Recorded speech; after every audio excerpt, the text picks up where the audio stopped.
നമസ്കാരം. നിത്യജ്യോതിഷത്തിലേക്ക് എല്ലാ മാന്യ പ്രേക്ഷകർക്കും സ്വാഗതം. ഇന്ന് 2025 ജനുവരി മാസം 20-ാം തീയതി 1200-ാം ആണ്ട് മകരമാസം 7-ാം തീയതി തിങ്കളാഴ്ച. ഇന്ന് അത്ത നക്ഷത്രമാണ്. അത്ത നക്ഷത്രങ്ങളിലെ ശുഭനക്ഷത്രങ്ങളിൽ പെടുന്ന ഒന്നാണ് അത്തം. മാത്രമല്ല, ശരിക്ക് അത്ത നക്ഷത്രക്കാർ ചന്ദ്രദശയിലാണ് ജനിക്കുകയും ചെയ്യണേ. ദശാനാഥനും കൂടി ചന്ദ്രനാണ്. അപ്പോൾ ചന്ദ്രൻ്റെ ദിവസം തന്നെ വന്നിരിക്കുകയും ചെയ്യുകയാണ്. അപ്പോൾ ഏറ്റവും ശുഭപ്രദമായ ദിവസം തന്നെയാണ് ഇന്നും. ശുഭകാര്യങ്ങൾക്കെല്ലാം അനുകൂലപ്രദമായ ഒരു ദിവസം തന്നെയാണ്. അപ്പോൾ എന്ത് ശുഭകാര്യത്തിനും നമുക്ക് ഇറങ്ങാം. ഇറങ്ങുന്ന കാര്യങ്ങൾ വിജയത്തിലേക്ക് വരും. വളരെ സന്തോഷപ്രദമായ അവസ്ഥകൾ വന്നു ചേരും. അപ്പോൾ ഒരു കാര്യത്തിലും അറച്ചു നിൽക്കരുത്. നമുക്ക് ഏറ്റവും ശോഭനമായിട്ട് ചിലപ്പോൾ ഒരാഴ്ചയിൽ തന്നെ 1-2 ദിവസങ്ങൾ മാത്രമേ കിട്ടാറുള്ളൂ. നക്ഷത്രവും അതുപോലെ അന്നത്തെ ദിവസവും എല്ലാം കൂടി ചേർന്ന് വരുന്ന ദിവസം. അപ്പോൾ ആ ദിവസങ്ങൾ നമ്മൾ മാക്സിമം വിനിയോഗിച്ചുകൊള്ളുക.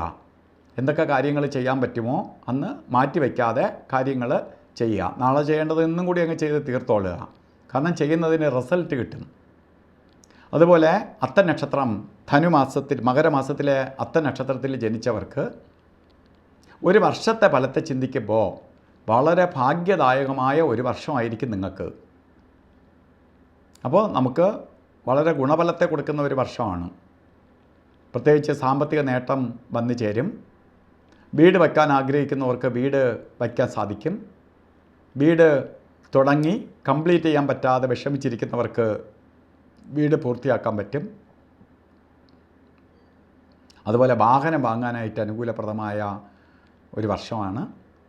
മാത്രമല്ല, വിദേശത്ത് ജോലി നോക്കാനോ വിദേശത്ത് അല്ലെങ്കിൽ മറ്റ് രാജ്യങ്ങളിലേക്ക് വിദേശത്തുള്ളവർ തന്നെ മറ്റ് രാജ്യങ്ങളിലേക്ക് പോകാൻ ആഗ്രഹിക്കുന്നവർക്ക് ഒക്കെ അനുകൂലപ്രദമായ ഒരു വർഷമാണ് നിങ്ങളുടേത്. അതുകൊണ്ട് നമുക്ക് അനുകൂലപ്രദമായ ഒരു വർഷം വന്നിരിക്കുന്ന സ്ഥിതിക്ക് നമ്മൾ അതിനെ മാക്സിമം വിനിയോഗിക്കണം. എങ്കിൽ മാത്രമേ നമുക്ക് ഒരു ദിവസവും നമുക്ക് കളയരുത്. നമുക്കിങ്ങനെ എല്ലാ വർഷവും അങ്ങനെ അനുകൂലപ്രദമായി കിട്ടണമെന്നൊന്നുമില്ല. ഗ്രഹങ്ങളൊക്കെ ചിലപ്പോൾ ചാരവശാൽ ഭാഗ്യസ്ഥാനത്തും ഒക്കെ വന്നാലും നമുക്ക് ഇതുപോലെ ജനിച്ച മാസത്തിനും അതുപോലെ ജനിച്ച ദിവസത്തിനുമൊക്കെ ആസ്പദമാക്കി വരുമ്പോൾ പലപ്പോഴും ഫലം കിട്ടാതെ പോകുന്നത് അതുകൊണ്ടാണ്.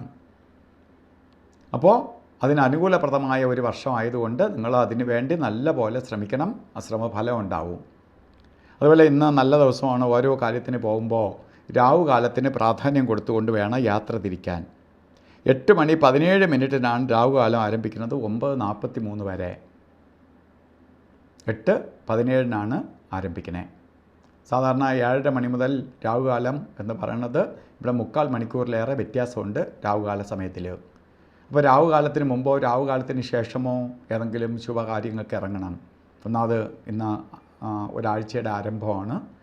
അത് നമുക്ക് വളരെ ഗുണത്തെ കൊടുക്കേണ്ട ഒരുപാട് കാര്യങ്ങൾ ചെയ്യേണ്ട ദിവസമാണ്. അപ്പോൾ നോക്കി ചെയ്യണം. അതുപോലെ ഗുളികകാല സമയവും യമകണ്ഠ കാലവും ഒരു കാര്യത്തിനും എടുക്കരുത്.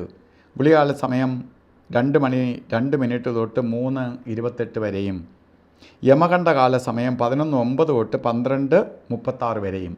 ഈ സമയം ഒരു ശുഭകാര്യത്തിനും എടുക്കരുത്. അതുപോലെ ഇന്നും അഭിജിത്ത് മുഹൂർത്തമുണ്ട്. എല്ലാ ദിവസവും ഉണ്ട്. അഭിജിത്ത് മുഹൂർത്തത്തിന് വളരെ പ്രാധാന്യമുണ്ട്. നല്ല ദിവസമാണ്. ധാരാളം മുഹൂർത്തമുള്ള ദിവസമാണ്. എന്നാലും അഭിജിത്ത് മുഹൂർത്തം 12:12 തൊട്ട് 1 മണി വരെയാണ് അഭിജിത്ത് മുഹൂർത്ത സമയം. അതുപോലെ ഇന്നും നമ്മൾ ഓരോ കാര്യത്തിന് ഇറങ്ങാൻ ഞാൻ പറഞ്ഞു. ഇറങ്ങുമ്പോൾ നമ്മൾ വീട്ടിൽ നിൽക്കുമ്പോഴും ഓരോ കാര്യത്തിന് ഇറങ്ങുമ്പോൾ ശുഭ്രവസ്ത്രധാരിയായിട്ട് പോകണം. വെളുത്ത വസ്ത്രമോ അല്ലെങ്കിൽ പേളിൻ്റെ കളറിലുള്ള വസ്ത്രമോ ഒക്കെ ധരിച്ച് വളരെ ഭംഗിയായിട്ട് പോകണം. ഭയങ്കര ചന്ദ്രനെ പോലെ ശോഭിക്കും. ചന്ദ്രൻ്റെ പ്രകാശം അവരിലേക്ക് വലിച്ചെടുക്കുകയും അവർ പോകുന്നിടത്ത് വളരെ ശോഭിക്കും. അവരിലേക്ക് പോസിറ്റീവ് എനർജി വർദ്ധിക്കുകയും അവരിലുള്ള ഓറ പ്രകാശിക്കുകയും ചെയ്യുന്നതാണ്. അത് ചെയ്തു പോവുക. ഇന്നത്തെ ദിവസം പൊതുവേ നല്ല ദിവസമാണ്. എല്ലാവർക്കും, ഈ നക്ഷത്രക്കാർക്കൊന്നും അല്ല, എല്ലാവർക്കും നല്ലത് വരട്ടെ എന്ന് പ്രാർത്ഥിച്ചുകൊണ്ട് നിർത്തുന്നു. നന്ദി, നമസ്കാരം.